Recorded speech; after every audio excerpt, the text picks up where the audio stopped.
गीता सार। हरे कृष्णा। भगवत गीता यानी साक्षात भगवान श्री कृष्ण की वाणी। यह भगवान श्री कृष्ण और अर्जुन के बीच में हुआ दैवी संवाद है। यह संवाद आज से 5000 वर्ष पूर्व कुरुक्षेत्र नामक स्थान पर हुआ। प्रिय दोस्तों, भगवत गीता और भगवत गीता के ज्ञान पर असंख्य लोगों ने काम किया है। न जाने कितनी ही गीता आपने सुनी भी होगी, किंतु मैं अब आपके समक्ष प्रस्तुत कर रही हूं भगवत गीता की एक और व्याख्या। आखिर क्या विशेष है इस गीता में? गीता में यदि कुछ विशेष हैं तो वो हैं भगवान श्री कृष्ण। बाकी हम सब निमित्त मात्र हैं, साधन मात्र हैं। परंतु मेरा ये प्रयास है कि आज के जमाने में हमें यह ग्रंथ रास्ता दिखाए, आसानी से हम इस जटिल ग्रंथ को समझ पाएं और अपने दैनिक जीवन में इसका उपयोग कर पाएं। वैसे गीता के बारे में बहुत कुछ लिखा गया है, बहुत कुछ सुना भी गया है। शायद ही कोई ऐसा धर्म ग्रंथ होगा जिस पर इतना लंबा लिखा गया। आखिर ऐसा क्या खास है इस गीता में कि समय समय पर यह और भी आवश्यक और मार्गदर्शक भी होती जा रही है? एकदम सरल भाषा में कहें तो भगवत गीता एक उत्तर है। उत्तर है दुनिया के जटिलतम प्रश्नों का। जीवन से जुड़ा ऐसा कोई प्रश्न नहीं है जिसका कि उत्तर श्री कृष्ण ने गीता में नहीं दिया। हमारे मन मस्तिष्क में कोई भी शंका, परेशानी, चिंता, दुविधा या किसी भी तरह का आवेग क्यों ना हो, दुनिया के हर प्रश्न का उत्तर है भगवत गीता। कठिन से कठिन प्रश्न जैसे हम कौन हैं, भगवान कौन है, हमें कष्ट क्यों होते हैं, क्या पुनर्जन्म होता है, क्या अन्य ग्रहों पर जीवन है, हम किस प्रकार इस जन्म और अगले जन्म में सुखी रह सकते हैं, हम कैसे भगवत धाम को जा सकते हैं, और न जाने कौन कौन से प्रश्नों का सटीक उत्तर देती है ये भगवत गीता।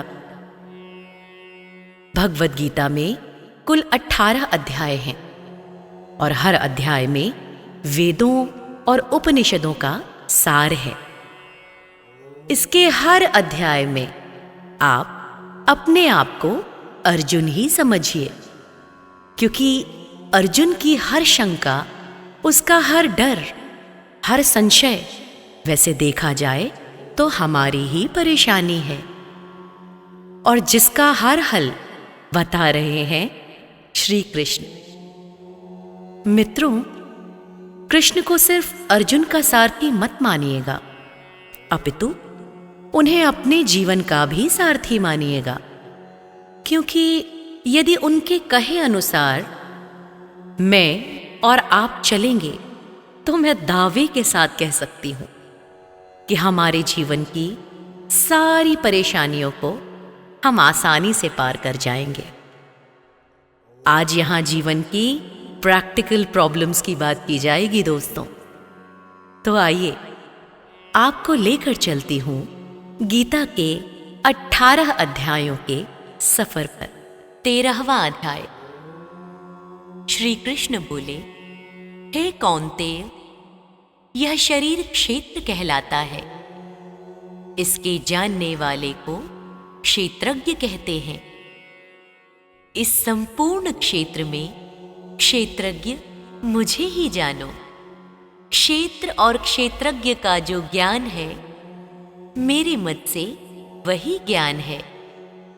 यह क्षेत्र कैसे रूप का है, उसमें कौन कौन विकार होते हैं, उसकी उत्पत्ति किस प्रकार से हुई और क्षेत्र का क्या प्रभाव है, इत्यादि बातों को संक्षेप में कहता।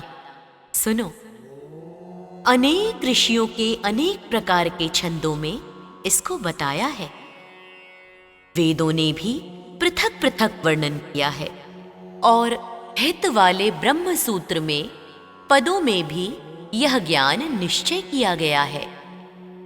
पंच महाभूत, अहंकार, बुद्धि, अव्यक्त प्रकृति, 10 इंद्रियां, मन तथा 5 इंद्रियों के विषय तथा इच्छा, द्वेष, सुख दुख, संघात, चेतना, धृति तथा इनके समूह, संक्षेप में क्षेत्र और क्षेत्रज्ञ के यही विकार हैं। मान और पाखंड से रहित अहिंसा, सहनशीलता, सरलता, गुरु की सेवा, पवित्रता, अपने मन का संयम, इंद्रियों के विषय में विरक्त, अहंकार रहित और जन्म, मृत्यु, बुढ़ापा, रोग, दुखादि दोषों को देखना। पुत्र, स्त्री, गृह इत्यादि में आसक्ति न करना और इनमें अपने को सुखी दुखी न मानना और इष्ट अनिष्ट की प्राप्ति में हर्ष विवाद रहित रहना। अनन्य भाव से मेरी भक्ति करना, एकांत में रहना, जन समूह में रहने से विराग, सदा स्मरण रहना कि मैं परम परमात्मा का ही अंश हूं। ज्ञान प्राप्ति के उद्देश्य से मोक्ष को सबसे श्रेष्ठ मानना, इसे ही ज्ञान कहते हैं। इससे जो भिन्न है वह अज्ञान है। अब ज्ञेय का स्वरूप वर्णन आदि रहित, बड़ों से बड़ा, अकथनीय होने से न सत्य कहा जाता है और न असत्य कहा जाता है। सब ओर उसके हाथ और चरण हैं, सब ओर नेत्र, सिर और मुख है, सब ओर कान है। वही जगत में सबको घेरे हुए स्थित, वह सब इंद्रियों के गुणों का प्रकाश है, पर उनकी कोई इंद्री नहीं है, जिसको किसी से आसक्ति नहीं है, पर जो सबका आधार है, जो स्वयं निर्गुण होने पर भी गुणों का भोगता है, जो सब भूतों के बाहर भीतर है, जो भी चर और अचर है, जो अत्यंत सूक्ष्म होने के कारण नहीं जाना जाता, जो दूर भी है और निकट भी है, जिसके विभाग नहीं होते, पर जो भिन्न भिन्न भागों में विभक्त रहता है, समान रहता है। समस्त भूतों का पालन, नाश और उत्पन्न करने वाला वही ज्ञेय है। वह अंधकार से परे ज्योतिष्मान पदार्थों को ज्योति देता है। वही ज्ञान जानने योग्य पदार्थ, ज्ञान के द्वारा जानने योग्य सबके हृदय में निवास करता है। इस प्रकार क्षेत्र, ज्ञान और ज्ञेय, इसको संक्षेप में कहा। इसे जानकर मेरा भक्त मेरे पद के योग्य होता है। प्रकृति और पुरुष दोनों ही अनादि हैं। विकारों और गुणों की उत्पत्ति प्रकृति से हुई है। कार्य और कारण को प्रकृति ही उत्पन्न करती है।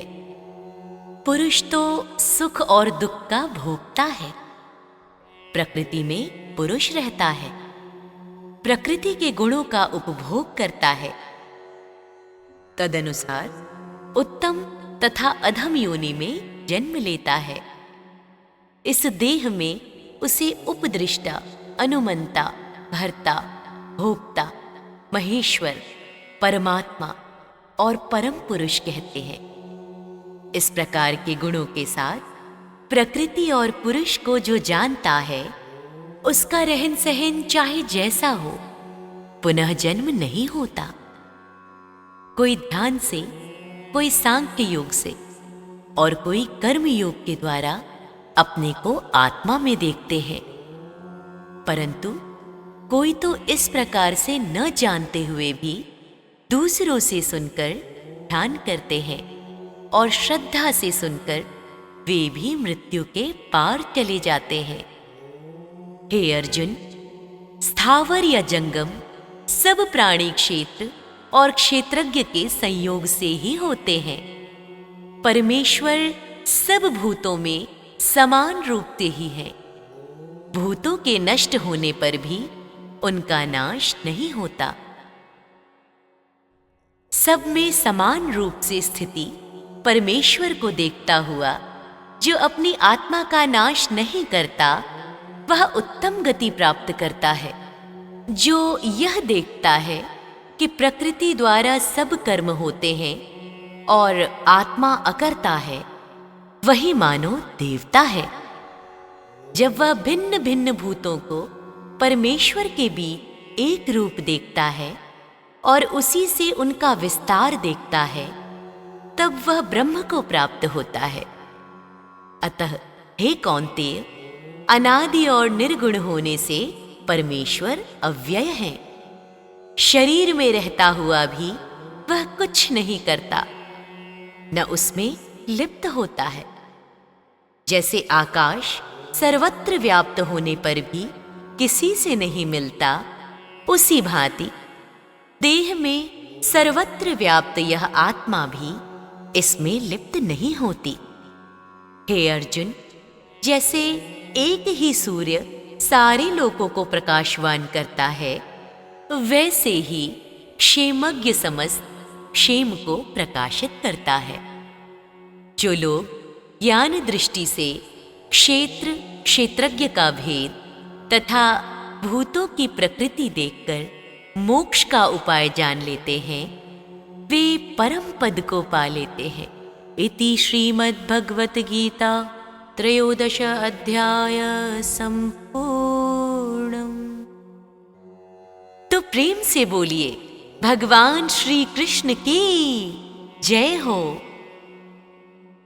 ओम नमो भगवते वासुदेवाय नमः।